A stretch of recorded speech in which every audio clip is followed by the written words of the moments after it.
Assalamualaikum warahmatullahi wabarakatuh. Alhamdulillah alladzi 'allama bil qalam 'allama al insana ma lam ya'lam. Bismillah, la ilaha illallah wahdahu la syarika lah wa asyhadu anna Muhammadan abduhu wa rasuluh. Allahumma shalli ala Muhammad wa ala alihi wa sahbihi wa mawalah, amma ba'd. Pada kesempatan ini kita akan melanjutkan materi kelima, yakni agama sebagai sumber moral dan akhlak mulia dalam kehidupan. Baik, sekarang ini kita akan melanjutkan pada bagian kedua, yakni akhlak mulia dalam kehidupan.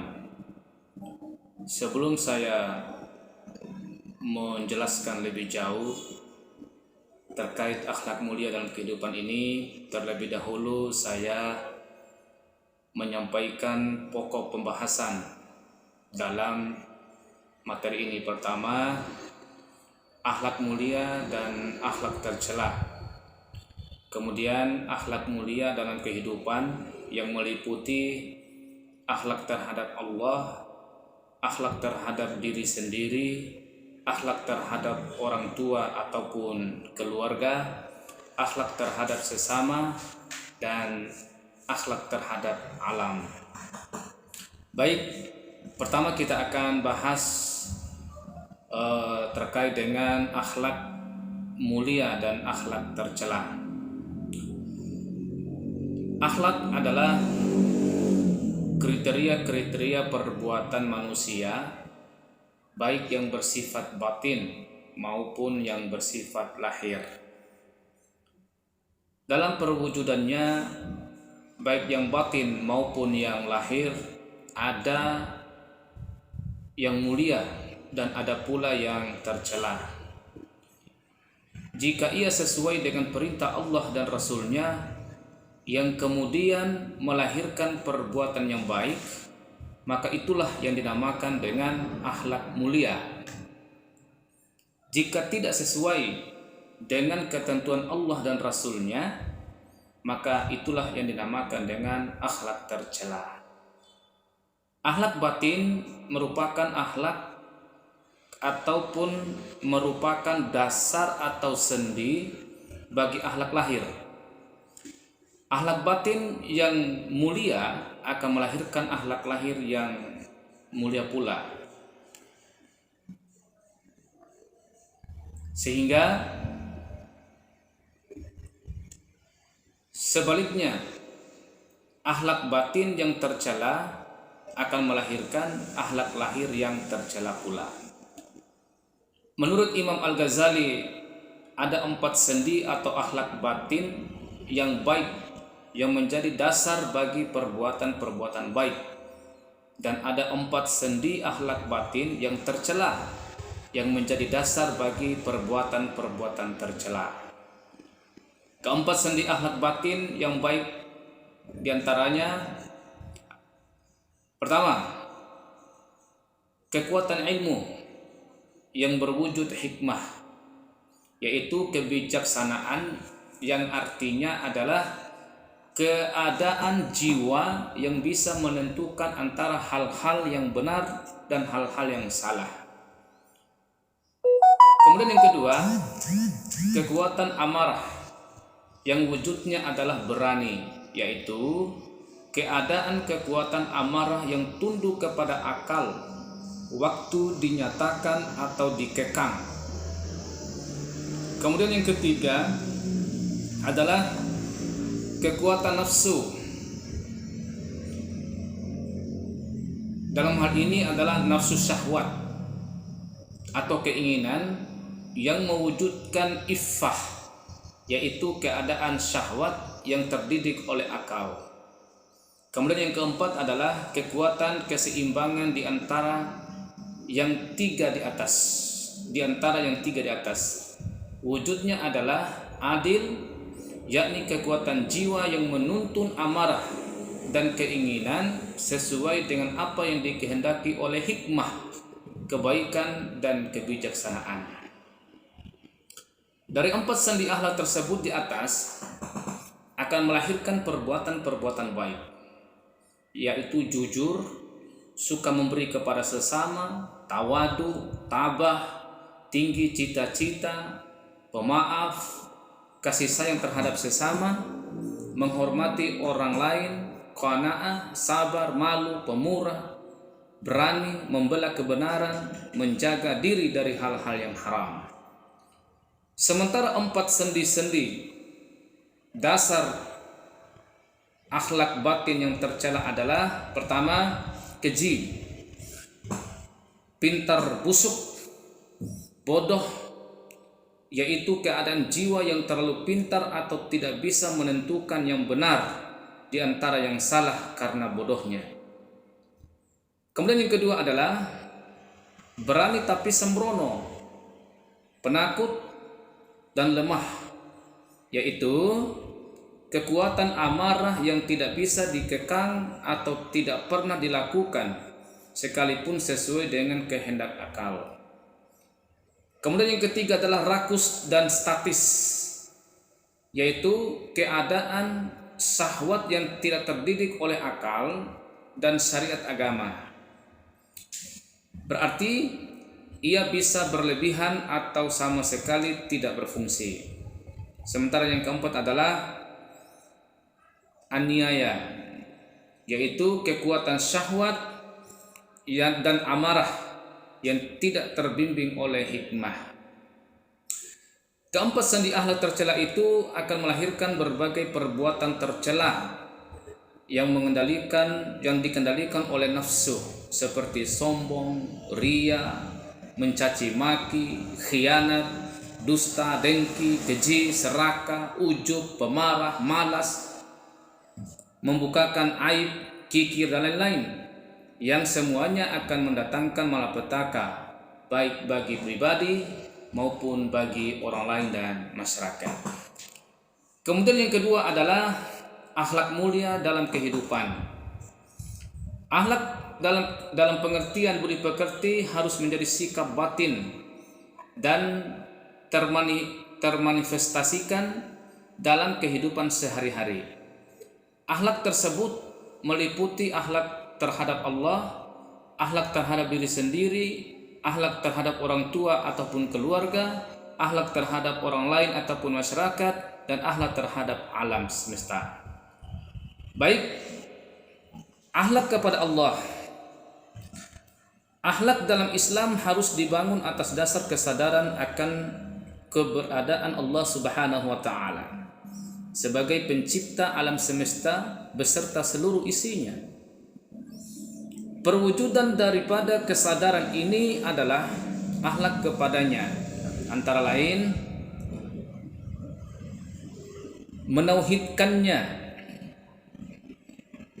Menauhidkan artinya mengesahkan Allah, mengesahkan bahwa Allah adalah pencipta, bahwa Allah yang wajib disembah oleh kita, bahwa Allah yang memiliki sifat sempurna dan jauh dari sifat kurang.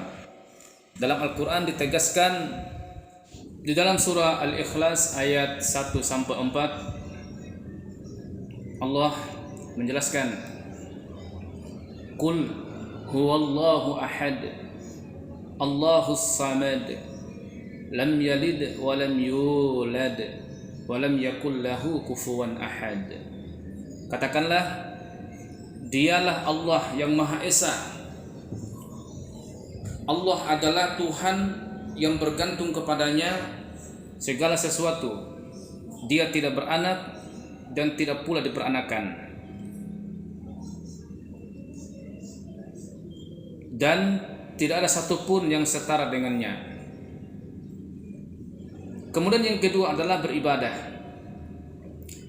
Karena Allah pencipta, maka kita harus beribadah kepadanya. Di dalam surah Az-Zariyat ayat 56, di sana dijelaskan, wa ma khalaqtul jinna wal insa illa liya'budun. Dan tidaklah aku menciptakan jin dan manusia melainkan agar mereka menyembah kepadaku.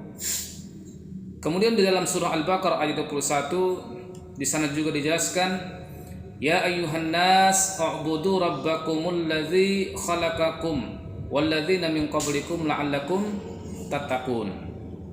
Hai manusia, sembahlah Tuhanmu yang telah menciptakanmu dan orang-orang sebelum kamu agar kamu bertakwa. Kemudian yang ketiga adalah bersyukur. Bersyukur adalah berterima kasih kepada Allah atas karunia dan nikmat yang telah diberikan. Di dalam surah Ibrahim ayat 7 di sana diungkapkan bahwa wa iz ta'azzana rabbukum la in syakartum la azidannakum wa la in kafartum inna azabi lasyadid. Sesungguhnya jika kamu bersyukur, pasti kami akan menambahkan nikmat kepadamu, dan jika kamu mengingkari nikmatku maka sesungguhnya azabku sangat pedih. Demikian juga pada surah Al-Baqarah ayat 152 di sana dijelaskan, fazkuruni uzkurkum washkuruli wala takfurun. Karena itu ingatlah kalian kepadaku, niscaya aku ingat kepada kalian, dan bersyukurlah kepadaku dan janganlah kalian mengingkari nikmatku. Kemudian yang keempat adalah takwa. Takwa adalah melaksanakan semua perintahnya dan menjauhi segala larangannya. Di dalam surah An-Nisa ayat pertama di sana dikatakan, ya ayyuhan nas ittaqu rabbakumul ladzi khalaqakum min nafsin wahidah wa khalaqa minha zawjaha wa bassa minhuma rijalan katsiran wa nisaa wattaqullaha alladzi tasaaluna bihi wal arham innallaha kana 'alaikum raqiba. Hai manusia, bertakwalah kepada Tuhanmu yang telah menciptakanmu dari satu, yakni dari Adam, dan daripadanya Allah menciptakan pasangannya Hawa, dan dari keduanya Allah mengembangbiakan banyak laki-laki dan perempuan. Bertakwalah kepada Allah di mana kalian saling pinta meminta sesama kalian dengan menggunakan namanya. Lagi pula peliharalah hubungan kasih sayang antara kalian, sesungguhnya Allah itu adalah pengawas kalian. Rasulullah SAW bersabda yang artinya, bertakwalah kamu kepada Allah di mana saja kamu berada, dan ikutilah perbuatan jahat dengan perbuatan baik, pasti dapat menghapuskannya. Dan pergaulilah manusia dengan perangai yang baik. Kemudian yang kelima adalah berdoa. Berdoa adalah memohon kebaikan kepada Allah dalam segala hal, untuk kebaikan baik untuk di dunia maupun untuk di akhirat kita. Di dalam surah Al-Baqarah ayat 186 Allah Subhanahu wa taala menjelaskan, wa idza sa'alaka ibadi anni fa inni qarib ujibu da'watad da'i idza da'an falyastajibu li wal yu'minu bi la'allahum yarshudun. Dan jika hambaku bertanya kepadamu tentangku, maka jawablah, sesungguhnya aku ini dekat. Aku akan memenuhi doa orang-orang yang berdoa jika mereka berdoa atau memohon kepadaku. Maka mintalah kepada mereka kepadaku, atau mintalah mereka kepadaku, dan berimanlah kepadaku agar mereka mendapat petunjuk. Kemudian di dalam surah Al-Mu'minun ayat 60 Allah Subhanahu wa taala menjelaskan, walladzina yu'minuna ma atau wa qulubuhum wajilatun annahum ila rabbihim raji'un. Kemudian artinya, dan orang-orang yang memberikan apa yang telah mereka berikan dengan hati yang takut, karena mereka tahu bahwa sesungguhnya mereka akan kembali kepada Tuhan mereka. Kemudian yang keenam adalah berzikir. Berzikir artinya mengingat Allah. Perwujudannya dengan membaca tahlil, tahmid, tasbih, istighfar, juga membaca Al-Quran. Di dalam surah Az-Zariyat ayat 55 disana dikatakan, wa dzakir fa inna dzikra tanfa'ul mu'minin. Dan ingatlah, karena sesungguhnya ingat itu atau berzikir itu bermanfaat bagi orang-orang yang beriman. Kemudian dalam ayat lain dikatakan pada surah Al-Baqarah ayat 152, wazkuruni uzkurkum washkuruli wala takfurun.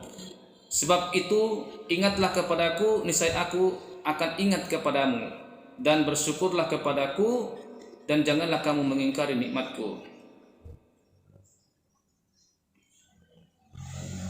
Kemudian dalam ayat lain dikatakan walladzina amanu wa tatma'innul qulubuhum bizikrillahi ala bizikrillah tatma'innul qulub, yaitu orang-orang yang beriman dan hati mereka menjadi tentram dengan mengingat Allah.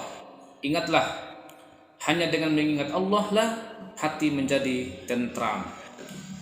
Ini dituangkan dalam surah Ar-Ra'd ayat 28. Kemudian yang keenam adalah tawakal. Tawakal adalah sikap pasrah kepada Allah atas ketentuannya sambil berusaha tentunya. Sekali lagi, pasrah atas ketentuannya sambil kita senantiasa terus berusaha. Di dalam surah Ali Imran ayat 159 bisa dikatakan faiza azamta fatawakkal 'alallah innallaha yuhibbul mutawakkilin. Maka apabila kamu telah membulatkan tekad, maka bertawakallah kepada Allah. Sesungguhnya Allah menyukai orang-orang yang bertawakal. Kemudian yang ketujuh, mahabbah atau cinta. Mahabbah artinya sikap merasa dekat dan ingin terus kepada Allah yang diwujudkan dengan ketaatan kepadanya dan menjauhi segala larangannya. Di dalam surah Al-Maidah ayat 54 di sana dikatakan fasaufa ya'tillah biqaumin yuhibbuhum wa yuhibbunah. Maka kelak Allah akan mendatangkan suatu kaum yang Allah mencintai mereka dan mereka pun mencintainya. Kemudian yang kedua adalah akhlak kepada diri sendiri. Manusia dalam hidupnya pasti mengharapkan kebahagiaan, baik kebahagiaan batin maupun kebahagiaan lahir. Karena harapan ini, maka manusia harus berusaha untuk memperolehnya menurut kemampuannya atau berdasarkan kemampuannya. Perwujudan akan harapan tersebut merupakan akhlak terhadap dirinya dan meliputi antara lain, pertama, kreatif dan dinamis. Kreatif adalah sikap seorang yang selalu ingin menciptakan sesuatu untuk kebahagiaan hidupnya. Sikap mental ini kemudian ia realisasikan dalam bentuk berpikir, merenung dan meneliti. Seiring dengan sifat kreatif adalah sikap dinamis. Dinamis adalah sikap mental kita yang ingin selalu maju dan berubah dari satu kondisi ke kondisi yang lebih baik. Dalam Al-Quran dikatakan pada surah Al-Ankabut ayat 20, Qul siru fil ardi fanzuru kaifa bada'al khalq summallahu yunsi'un nas'atal akhirah innallaha ala kulli syai'in qadir. Katakanlah, mengembaralah di muka bumi dan saksikanlah bagimu bagaimana Allah memulai penciptaan, kemudian Allah mewujudkan ciptaan berikutnya. Sesungguhnya Allah Maha Kuasa atas segalanya. Kemudian yang kedua adalah sabar. Sabar adalah sikap mental untuk menerima dan menjalani dengan lapang dada ketika mendapatkan musibah dan menjalankan perintah. Ada 4 macam sabar. Yang pertama, sabar ketika menghadapi cobaan dan musibah. Kemudian sabar dalam menghadapi dorongan hawa nafsu yang tidak baik. Kemudian yang ketiga adalah sabar dalam menjalankan perintahnya dan menjauhi larangannya. Dan yang keempat adalah sabar ketika kita mendapatkan kebahagiaan.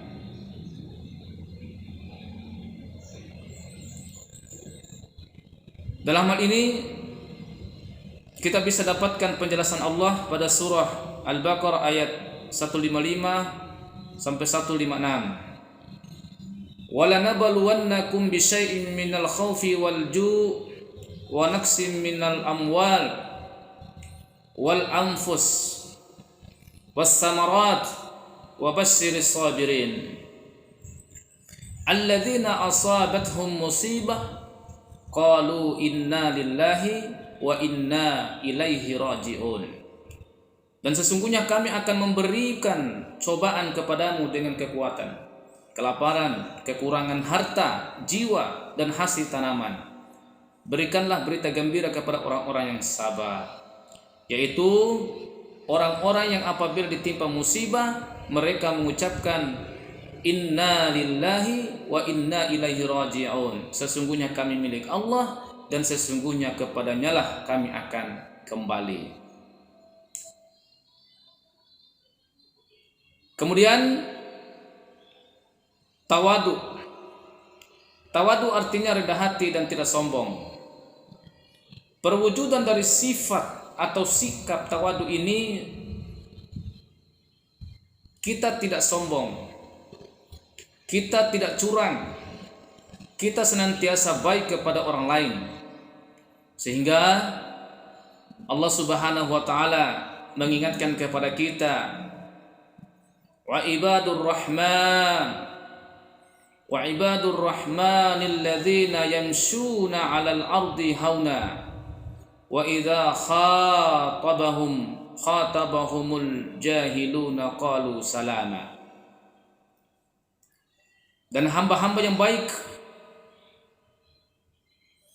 dari Tuhan yang Maha Penyayang itu ialah orang-orang yang berjalan di atas bumi dengan rendah hati, dan apabila orang-orang jahil menyapa mereka mengucapkan kata-kata yang mengandung keselamatan.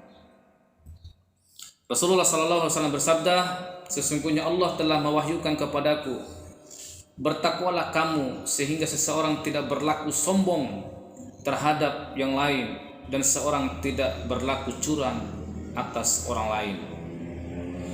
Demikian juga dalam hadis lain dikatakan, sedekah tidak mengurangi harta dan Allah tidak menambah selain kehormatan kepada seseorang yang memberi maaf, dan tiada seorang yang bertawadu secara ikhlas karena Allah melainkan mengangkat derajatnya. Kemudian yang keempat adalah benar. Benar ini bisa kita temukan sebagaimana dalam surah At-Taubah ayat 119, ya ayyuhalladzina amanu taqullaha wa kunu ma'as shadiqin. Hai orang-orang yang beriman, bertakwalah kamu kepada Allah dan hendaklah kamu bersama orang-orang yang benar. Dalam ayat dikatakan wa tawasau bil haqqi wa tawasau bis sabr, dan menasihati supaya menaati kebenaran dan menasihati supaya menepati kesabaran. Di dalam surah Al-Isra ayat 53 juga dikatakan, wa qul ibadi yaqulu allati hiya ahsan inna syaitana yanza'u bainahum inna syaitana kana lil insani aduwwam mubina. Dan katakanlah kepada hamba-hambaku, hendaklah mereka mengucapkan perkataan yang baik dan benar. Sesungguhnya setan itu menimbulkan perselisihan di antara mereka. Sesungguhnya setan itu adalah musuh yang nyata bagi mereka. Kemudian yang kelima adalah iffah. Iffah adalah menjaga diri dari perbuatan yang dilarang oleh Allah. Termasuk iffah adalah memelihara diri dari meminta-minta. Di dalam Al-Quran surah An-Nisa ayat 6 bisa dijelaskan, wala ta'kuluha israfa wa badara ay yakbaru wa man kana ghaniyan fal yasta'fif. Dan janganlah kamu makan harta anak yatim lebih dari batas kepatutan, dan janganlah kamu tergesa-gesa membelanjakannya sebelum mereka dewasa. Barang siapa di antara pemelihara itu mampu, maka hendaklah ia menahan diri dari harta anak yatim itu. Kemudian amanah atau jujur. Di dalam surah An-Nisa ayat 58 Allah menjelaskan terkait dengan sifat amanah. Innallaha ya'murukum an tu'addul amanat ila ahliha wa idza hakamtum bainan nas an tahkumu bil adli. Sesungguhnya Allah menyuruh kamu memberikan amanah kepada pemiliknya, dan jika kamu menghukum di antara manusia, maka hukumlah mereka dengan adil. Kemudian yang ketiga adalah akhlak kepada ibu, bapak, dan keluarga. Ibu dan bapak serta saudara-saudara adalah orang-orang yang paling dekat dengan kita. Sejak kita masih di dalam rahim hingga remaja seperti sekarang ini, mereka senantiasa berada dekat terus dengan kita. Merekalah yang selalu di sisi kita, dan mereka pula lah yang selalu sehati dengan kita. Apa yang kita rasakan, mereka juga merasakannya.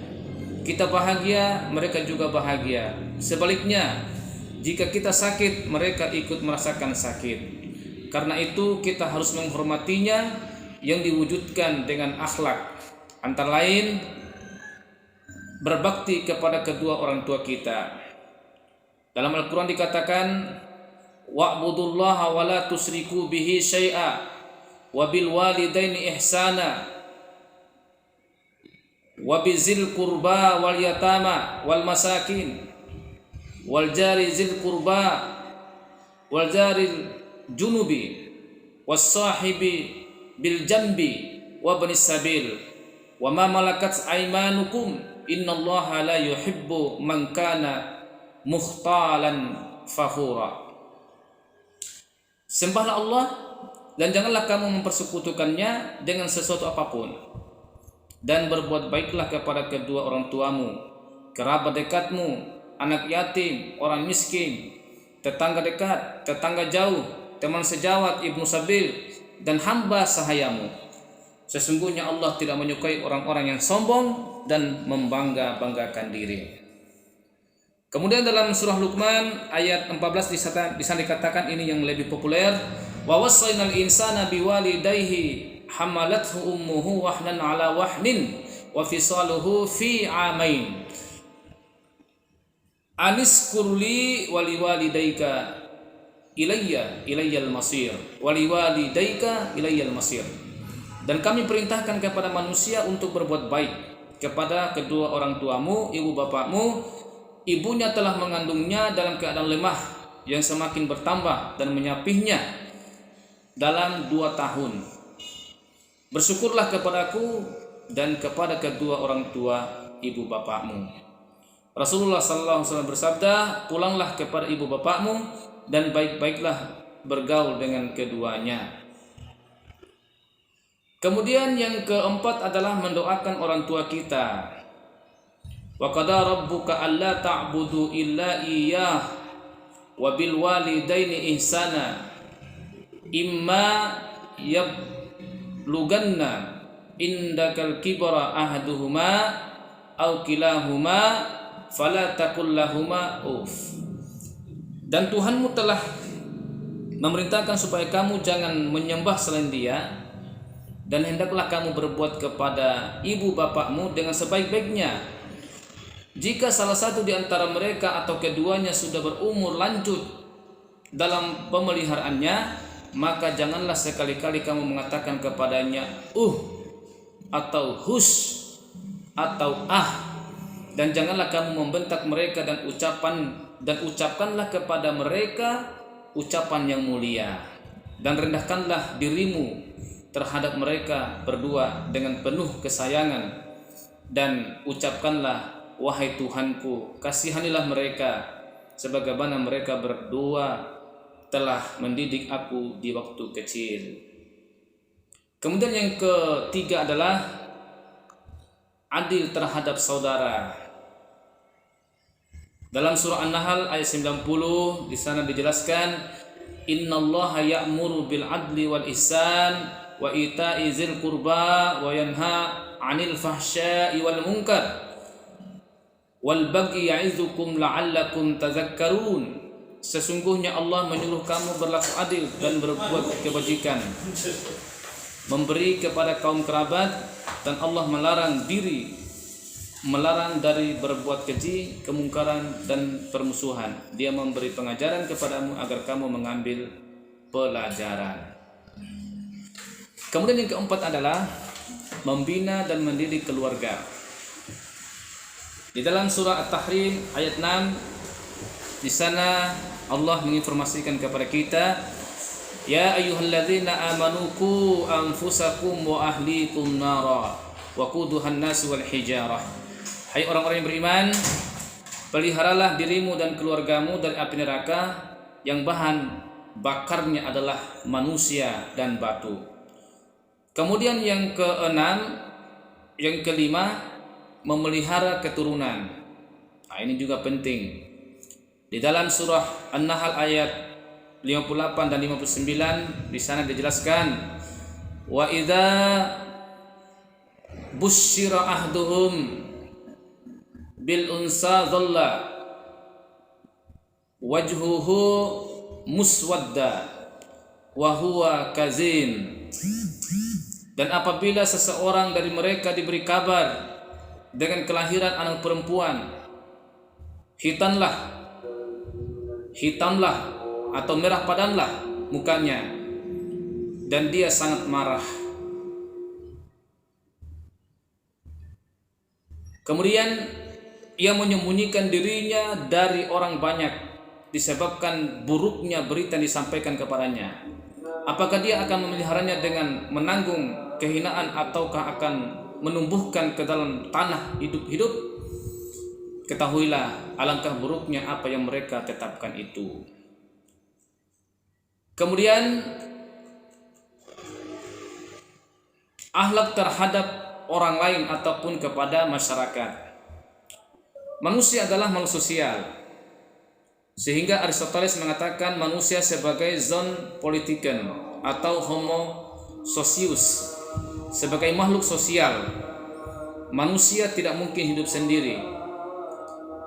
Jika manusia hidup sendiri, maka ia akan rusak mentalnya dan tidak akan tumbuh normal karena mengingkari hakikatnya sebagai manusia yang menumbuhkan orang lain. Oleh karena itu, manusia akan selalu membutuhkan orang lain. Manusia membutuhkan orang lain untuk berinteraksi dan berkomunikasi. Akan tetapi, untuk mewujudkan hubungan sosial yang baik dan harmonis dengan orang lain, baik yang muslim maupun non-muslim, harus disertai dengan akhlak. Di antaranya, akhlak membangun sikap ukhuwah atau persaudaraan. Di dalam surah Al-Hujurat ayat 10, di sana Allah ingatkan kepada kita agar senantiasa membangun sikap ukhuwah dan persaudaraan. Innamal mu'minuna ikhwatun fa aslihu baina akhawaykum wattaqullaha la'allakum turhamun. Sesungguhnya orang-orang mukmin itu bersaudara, karena itu damaikanlah di antara keduanya dan bertakwa kepada Allah supaya kamu mendapatkan rahmat. Kemudian yang kedua adalah akhlak melakukan silaturahmi. Ya.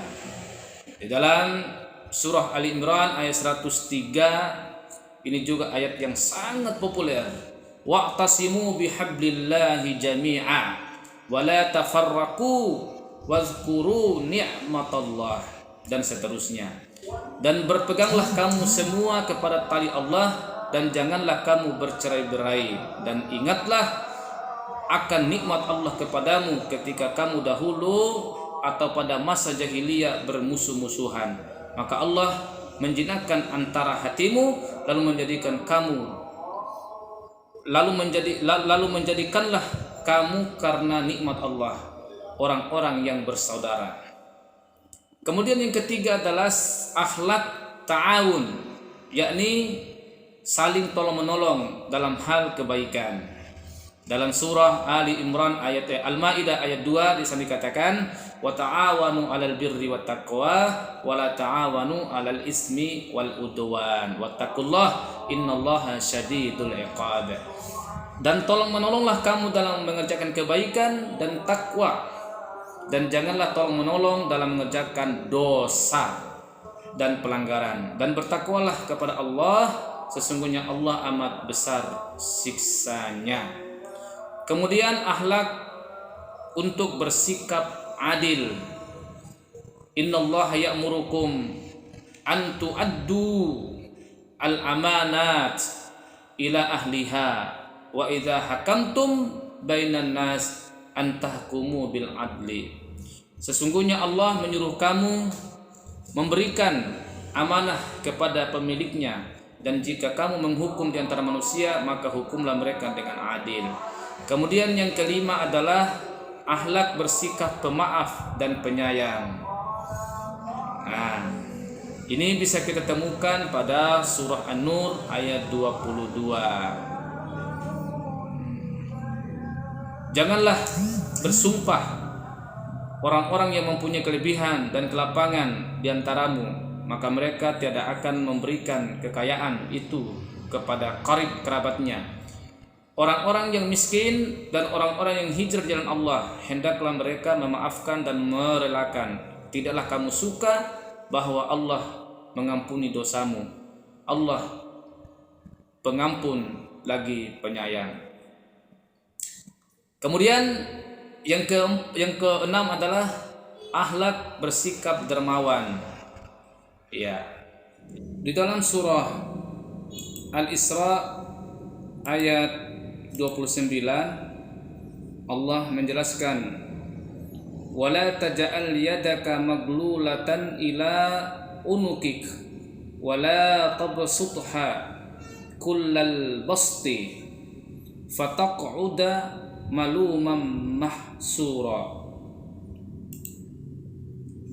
Janganlah engkau jadikan tanganmu terbelenggu ke kuduk engkau, dan jangan pula engkau lepaskan selepas-lepasnya, nanti engkau duduk tercela dan menyesal. Atau jangan bakhil dan jangan boros. Kemudian yang ketujuh adalah akhlak menahan marah dan berkata yang baik atau lemah lembut. Di dalam surah Ali Imran ayat 124 di sana dijelaskan, idz taqulu lil mu'minina alayyakfiyakum ayyumiddakum rabbukum bisalasati alafim minal malaikati munzalin. Ketika engkau berkata kepada orang-orang beriman dalam peperangan, tidaklah mencukupi bagimu bahwa Tuhanmu menolongmu dengan 3.000 malaikat yang diturunkan. Kemudian di dalam surah Al-Ahzab ayat 70 di sana dikatakan, ya ayyuhalladzina amanu ittaqullaha wa qulu qawlan syadida. Hai orang-orang yang beriman, takutlah kepada Allah dan katakanlah perkataan yang baik. Kemudian sikap musawah dalam arti persamaan dalam hidup bermasyarakat maupun persamaan dalam hukum, berkenaan dengan persamaan dalam arti luas. Allah Subhanahu wa taala menjelaskan, di dalam surah Al-Hujurat ayat 13. Ya ayyuhan nas inna khalaqnakum min dzakari wa unsa wa ja'alnakum syu'uba wa qabaila lita'arafu inna akramakum 'indallahi atqakum innallaha alimun khabir.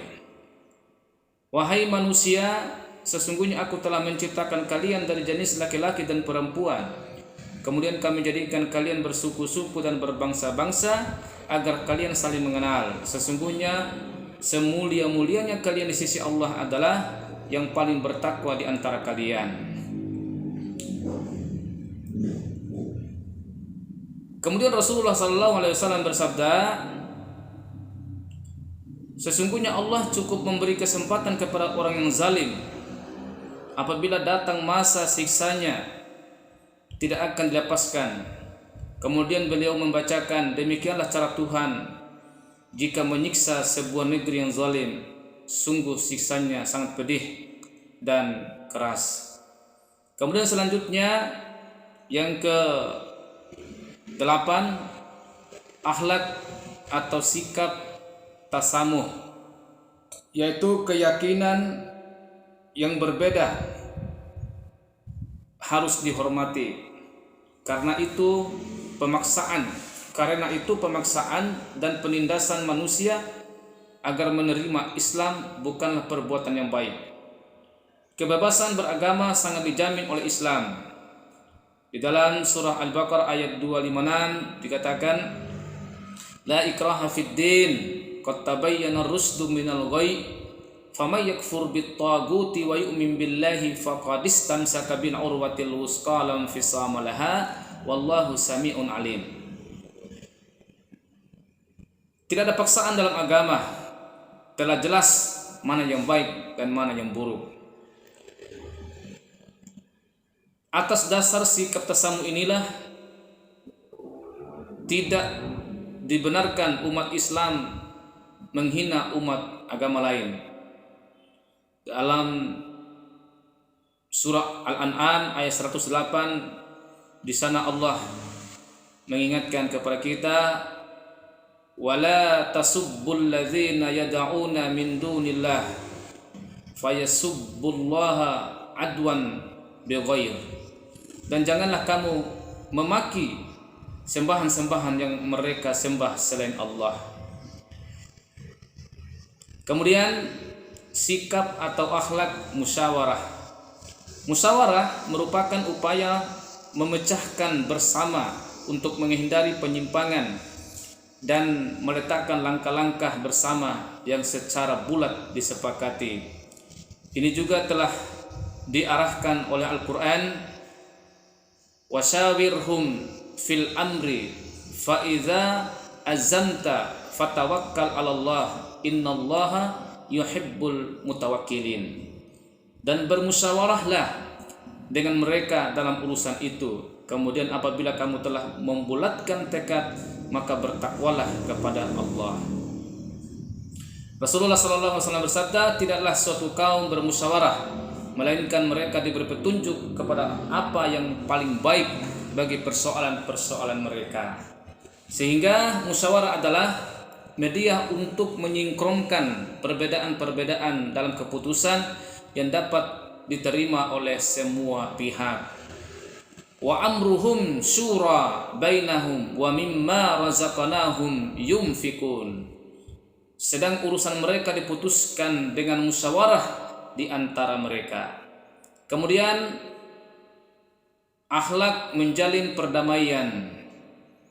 Duribat alaihi muddallah ainama tukifu illa bihablim minallah wa habli minan nas. Mereka itu ditimpa kehinaan di mana mereka berada kecuali dengan tali agama Allah dan tali perdamaian dari manusia. Wa ma arsalnaka illa rahmatan lil alamin. Dan kami tidak mengutus engkau Muhammad kecuali sebagai rahmat kepada alam. Kemudian yang terakhir adalah akhlak kepada alam. Alam adalah ciptaan Allah diperuntukkan bagi manusia untuk kebaikan dan pengabdian kepadanya. Karena itu akhlak yang harus diwujudkan terhadap alam antara lain, pertama, memperhatikan dan merenungkan ciptaan alam. Inna fi khalqis samawati wal ard wa ikhtilafil laili wan nahar la ayatin li ulil albab. Sesungguhnya dalam penciptaan langit dan bumi dan silih bergantinya malam dan siang terdapat tanda-tanda bagi orang-orang yang berakal. Kemudian memanfaatkan alam. Di sana dikatakan pada surah Yunus ayat 110,